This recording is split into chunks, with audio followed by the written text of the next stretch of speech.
Assalamualaikum warahmatullahi wabarakatuh. Saya Hera Putri Hoirunisa dengan NIM 32122002001 ingin memaparkan tentang lingkungan, limbah, dan polusi. Baik, lingkungan itu adalah seluruh faktor luar yang mempengaruhi suatu organisme. Faktor ini dapat berupa organisme hidup atau biotic factor, dapat juga variabel yang tidak hidup atau abiotic factor. Nah, komponen utama lingkungan itu ada dua, yaitu biotik dan abiotik. Kalau biotik itu makhluk hidup dan abiotik itu energi, bahan kimia, dan lain sebagainya. Sedangkan pengertian limbah berdasarkan Peraturan Pemerintah Nomor 18/1999, Nomor PP 85/1999, limbah itu didefinisikan sebagai sisa atau buangan dari suatu usaha dan atau kegiatan manusia. Nah, limbah adalah suatu bahan buangan yang tidak terpakai yang berdampak negatif terhadap masyarakat jika tidak dikelola dengan baik.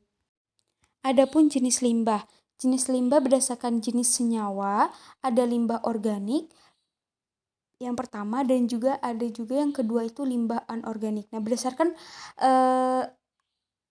secara kimiawi, limbah organik itu merupakan segala limbah yang mengandung unsur karbon, sehingga meliputi limbah dari makhluk hidup, kotoran hewan dan manusia, sisa makanan, dan sisa-sisa tumbuhan mati, kertas, plastik, dan karet.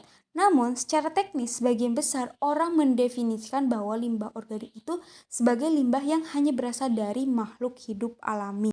Yang kedua adalah limbah anorganik. Nah, berdasarkan pernyataannya bahwa limbah ini tidak mengandung unsur karbon seperti logam, kaca, pupuk anorganik. Nah, limbah-limbah ini tidak memiliki unsur karbon sehingga tidak dapat diuraikan oleh mikroorganisme.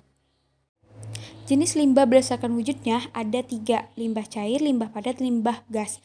Menurut peraturan pemerintah, limbah cair itu dijelaskan bahwa sisa dari suatu hasil usaha atau kegiatan yang berwujud cair.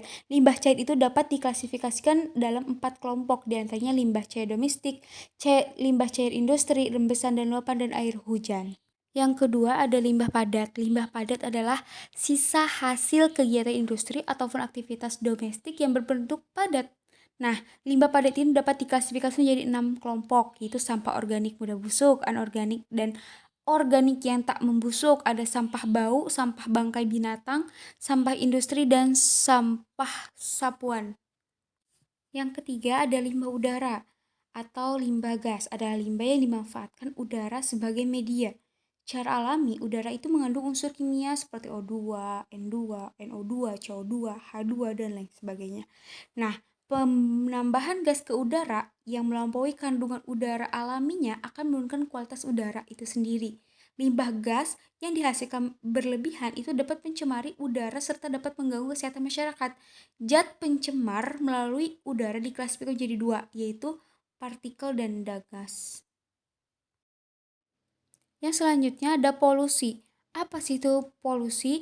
Polusi menurut keputusan Menteri Negara Kependudukan dan Lingkungan Hidup, yang dimaksud dengan polusi adalah atau pencemaran air dan udara itu termasuk adalah masuk atau dimasukkannya makhluk hidup, mau zat atau energi atau komponen lain yang ke dalam air atau udara, atau berubahnya tatanan atau komposisi air dan udara oleh kegiatan manusia atau oleh proses alam, sehingga kualitas air atau udara turun sampai ke tingkat tertentu yang dapat menyebabkan tidak dapat berfungsi lagi sesuai dengan peruntukannya. Jenis polusi. Jenis polusi ada 2, yaitu polusi air dan polusi udara. Polusi air adalah penyimpangan sifat-sifat air dari keadaan normal, bukan dari kemurniannya. Air yang tersebar di alam itu tidak pernah terdapat dalam bentuk murni, tapi bukan berarti semua air itu terpolusi. Nah, polusi udara itu adalah pencemaran udara dan masuknya atau dimasukkannya zat atau energi dari komponen lain ke dalam udara ambien oleh kegiatan manusia, sehingga mutu udara turun sampai ke tingkat tertentu yang dapat menyebabkan udara ambien tidak dapat memenuhi fungsinya lagi. Mungkin dicukupkan sekian. Mohon maaf atas segala kekurangannya. Terima kasih. Wassalamualaikum warahmatullahi wabarakatuh.